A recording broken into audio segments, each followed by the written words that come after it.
Welcome back to Radically Rational Radio. Right now we have Title 42 about to expire with hundreds of thousands of immigrants on our southern border, both Mexican, Chinese, and Venezuelan. We've hit our debt limit and our government cannot agree on a budget increase, so obviously our president is going to the G7. Isn't it great to have a president that's just all about America? Let's jump into it. Meanwhile, U.S. President Joe Biden has confirmed that he will go ahead with the original plan of visiting Japan for the G7 summit. While the debt limit issue continues to linger on in the country, Biden says he will be meeting with the congressional leaders on Tuesday for talks. Biden had been scheduled to meet with the lawmakers on Friday, but the meeting was postponed.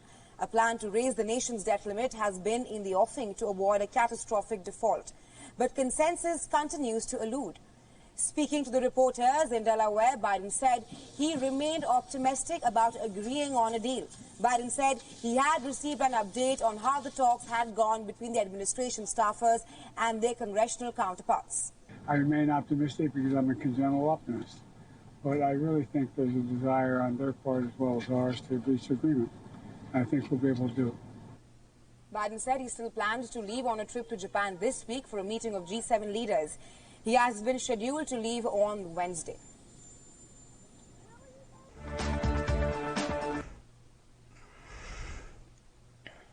Alan Smith said it best. Getting plenty of holiday time in, Joe, while our country goes down the pan. We've had a lot of catastrophic news events recently, specifically two of the largest bank failures in modern history. And what was our commander-in-chief doing at that time? He flew to Ireland for the weekend to talk with the president. This is probably going to sound incredibly rude. Do we vote for the president of World Charity, or do we vote for the president of the United States of America? You probably think the G7 summit is a great cause that our president should be at, so that way we can make a difference on the world stage. The G7 conference is an annual meeting of the leaders of the 7 largest economies in the world: Canada, France, Germany, Italy, Japan, the United Kingdom, and the United States. Since the G7's inception in 1975, they say the G7 conference is an important opportunity for leaders of the world's largest economies to come together and discuss the challenges that we face as a global community. The decisions that are made at the conference will have a major impact on the future of the world.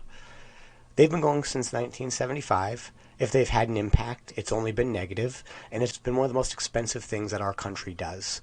Right now, the most recent debt bill was not approved because there was still a discrepancy of $3 billion of overspending. And the Republicans in office are no longer allowing us to have an infinite checkbook. They believe it will lead to hyperinflation and it will make our debt less valuable, endangering us on the world stage. Now, according to the U.S. Department of State, the United States has provided $10 billion in foreign assistance to the G7 countries over the past 5 years.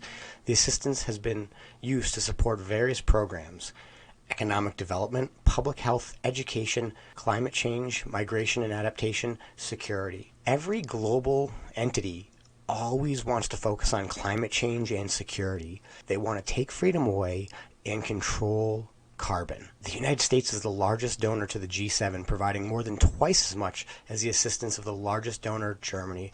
This is not accurate. Germany is putting $7 million where France is in the billions. But we are the largest. Now let's just look at these yearly increases. The smallest countries, UK, Japan, and Italy, go up $50 million a year. There are 2 countries paying $1 billion plus annually, and they go up by about $100 million every year. America's just doing so good, and we're just so charitable. We give $3.5 billion to France's $1.3 billion.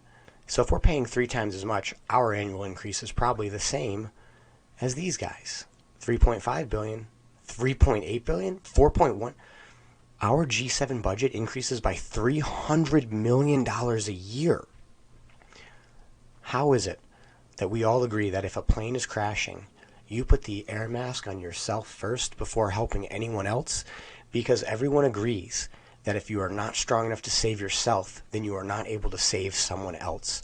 One of the most dangerous things you can do is try to save a drowning man, because they can pull you under. Right now, the World Economic Forum, the G7, the UN are all doing everything in their power to make sure that America has to spend more than it has because we have the ability to print dollars. This party cannot go on forever. When you have entities like BRICS actively trying to replace us as the dominant world power, we cannot be printing debt. In modern history, there's been 6 or 7 world currencies. Each one has failed for the same reason. They have reduced the value of their currency to where it can no longer be trusted. And the bulk of them did that by printing more currency than the value could justify.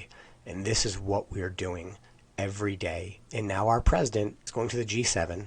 We're going to try to give another $4.7 billion that we don't have while still spending on every other government program and military program. We act like if we don't raise the debt limit, the whole government will shut off. If the only thing we did was froze all spending that goes outside of this country, that alone would at least balance our deficit until we can shore up our own ways. Will there be repercussions? Yes. Actions have repercussions. Inactions have repercussions. If we keep driving into the future thinking that we are going to be the #1 country forever, while inside we have nothing but turmoil and the whole world sees it, this is hubris. And it is only the fact that we allow our government to run free and not be constrained that this is happening. We need to stop bickering among ourselves, which is incredibly hard since there are 2 genders, and right now we're allowing identity politics to somehow change history and science. But let me tell you one thing. Let hyperinflation hit our country like it did in Germany post-World War II, there will be very little identity politics because we'll be starving. Do what you can to be prepared. Take this information. Don't use it to be scared and hide under a rock. Use it to educate yourself, be prepared, and have positive discussions on how we can move forward strengthening ourselves without hurting anyone. Just don't let anyone say that if we don't give them money, we're hurting them. No. We all need to take care of ourselves for a little bit. It's as simple as that. I hope you learned something.